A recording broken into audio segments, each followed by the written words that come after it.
Good morning everyone. Today I am going to explain you about a very important periodic property which is known as ionization energy, and it is also known as ionization potential, or generally we can also represent it as by writing IE. So first of all, I want to tell you what is the meaning of ionization energy. We know that for an atom, if any atom want to combine with other atom, for example Na want to combine with Cl, then what will happen? How these two elements or atoms they will combine? Sodium will lose its electron and Cl will gain its electron. By losing and gaining electron, they will change into a compound. Now similarly, ionization energy is related when any atom want to combine with other atom by losing electron. Now how it will lose electron? For losing electron, there is a need of certain amount of energy. Because atom as a whole is neutral, already we have studied. So if we take the example of any gaseous atom, isolated gaseous atom, let it be M. So this M atom, it is having, if we see the structure of atom, it is having in the center nucleus, and then this outer side of the nucleus, there are certain energy shells. And electrons are present, they always revolve around the nucleus in these energy shells. Now, in the center, it is having two subatomic particles, neutrons and protons. Now, protons, they carry positive charge, neutrons, they carry neutral charge. And electrons which revolve around the nucleus in energy shell, they carry negative charge. So, there is electrostatic forces between electrons which are negative and protons which are positive. So, because of the presence of these electrostatic forces, the structure of atom is maintained, or we can say any atom is having particular structure due to the presence of these forces, positive and negative, and these forces are known as electrostatic forces. So now, what is the meaning of ionization energy? If we want to change a gaseous isolated atom into an ion by losing electron, then certain amount of energy we need to supply in the form of ionization energy, and by getting this energy, the outermost electron can be removed. So how we can define it? It is the amount of energy required to remove one electron from the isolated gaseous atom, and when we remove this one electron from the gaseous isolated atom, now this atom will change into ion, and atom carry positive charge, it is known as cation. Plus there is removal of one electron. So this is how we can represent ionization energy in terms of an equation. So how we can define it once again? So it is the amount of energy required to remove one electron from the isolated gaseous atom, and by removing this electron from the isolated gaseous atom, this atom can be converted into an ion.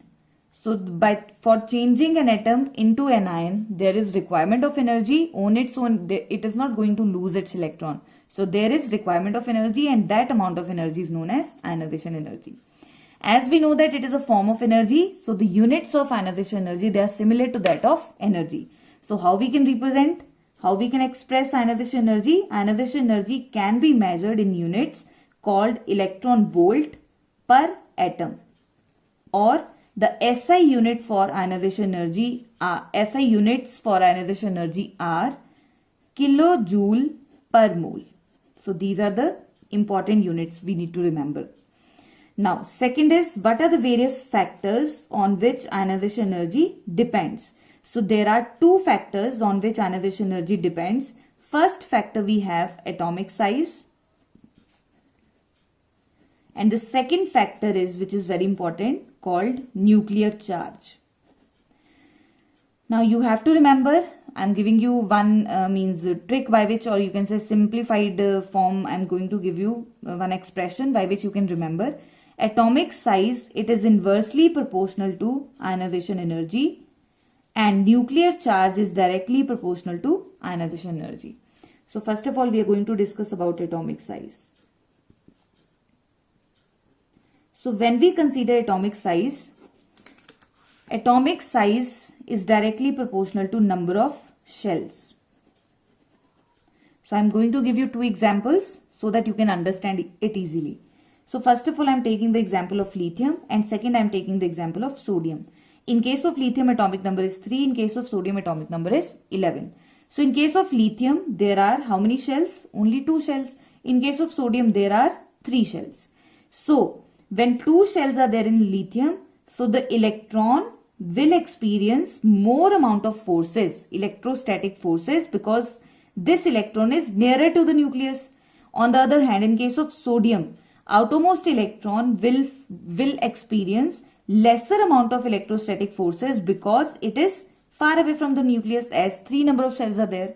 So when we compare these two atoms, so in case of lithium, more electrostatic forces are there. That is why more amount of ionization energy we need to give. More amount of energy we need to supply, then only it will lose its electron.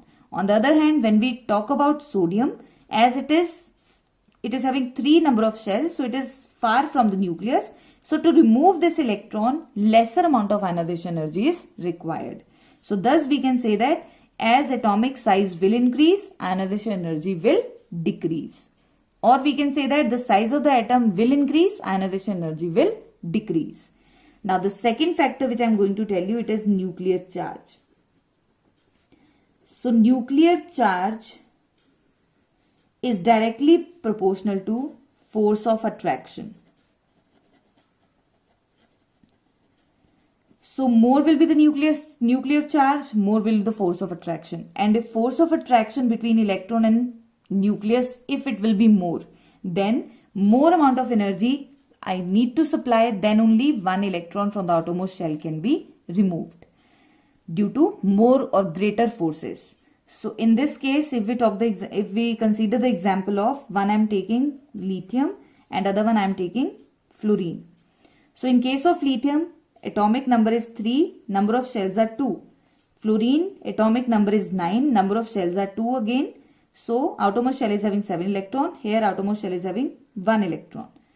So what is the nuclear charge in case of lithium? Nuclear charge, I have already told you, it is related to number of protons.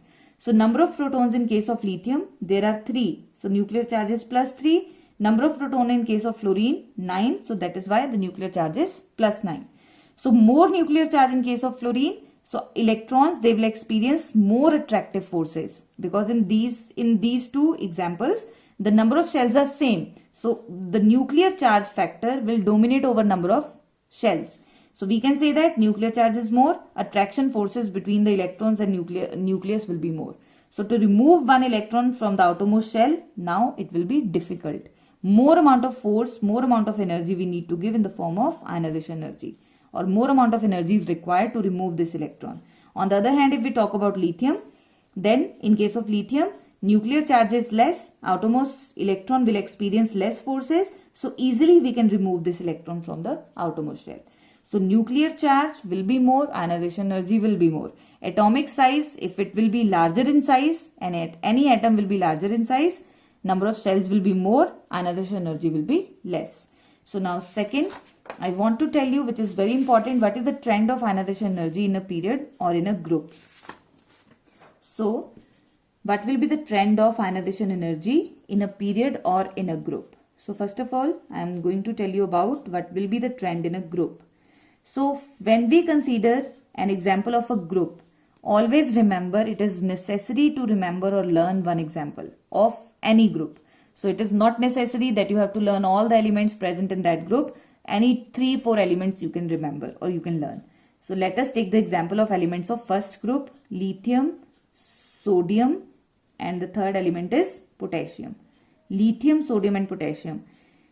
Now in case of lithium, atomic number is 3, sodium 11 and potassium is 19. Outermost shell, number of shells are 2, number of shells are 3, and here number of shells are 4. Okay. So now we can see that number of shells are 4. So nucleus and the outermost electron, they are far away from each other. So easily you can remove this electron. And how you can easily remove this electron? So it means we can say that lesser amount of ionization energy we have to provide. We need to supply lesser amount of energy, then easily we can remove this electron. But in case of lithium, nucleus and outermost electron is having, in between they have less number of shells. So more attractive forces will be there, and it is difficult for us to remove this electron. So more amount of ionization energy we need to supply. So as the size of atom will increase, ionization energy will decrease. So in a group, the atom which is present top of the group, in the top of group, that atom will have more ionization energy. And when we move down the group, the ionization energy will decrease. So simply how we can represent, as we move from top to bottom in a group, ionization energy will decreases. This we have to remember. Now what is the trend of ionization energy in a period? So again you will consider one example. Let us take the example of elements of second period. Lithium, beryllium, boron, carbon, nitrogen, oxygen, fluorine and neon. These are the elements of second period of periodic table. So in this case, the atomic number is 3, 4, 5, 6, 7, 8, 9 and 10. Number of shells 2, number of shells again 2, here also 2. Number of shell in all the cases, number of shells are 2. So what will happen? Here the nuclear charge factor will dominate over number of shells because number of shells are same. So nuclear charge we have already studied, as the nuclear charge will increase, ionization energy will also increase. So nuclear charge will attract more, you can say the attraction forces will be more in case of elements having more nuclear charge. So in this, lithium will have lowest ionization energy, and fluorine, or you can say simply you can say neon, will have maximum ionization energy. So why in case of neon? Because you know neon, it is having 2 shells. In the center it is having nucleus, 2 shell, 1 shell is having, K shell is having 2 electron, L shell will have how many electrons? 8 electrons. Now it is stable because octet is complete. We know that according to the octet rule, outermost shell except K, all the outermost shells should have 8 electrons. So its octet is complete, so it is stable. So it is not willing to give electron or it is not willing to take electron. So forcefully, if we want to remove electron, then we need to supply maximum amount of energy because it is already stable, in a state of stable electronic configuration. So maximum ionization energy we need to supply, then only we can remove this electron. Otherwise, it is very difficult for us to remove this electron. That is why generally noble gases or the 18 group elements, they have zero valency. Why they have zero valency? Because they have stable electronic configuration. So you have to remember again 2 examples which are very important. So in a periodic table, helium is the element having maximum ionization energy. Why it is having maximum ionization energy? Because it is having smaller size. Or second is cesium. Cesium, it is the member of first group. It is having minimum ionization energy.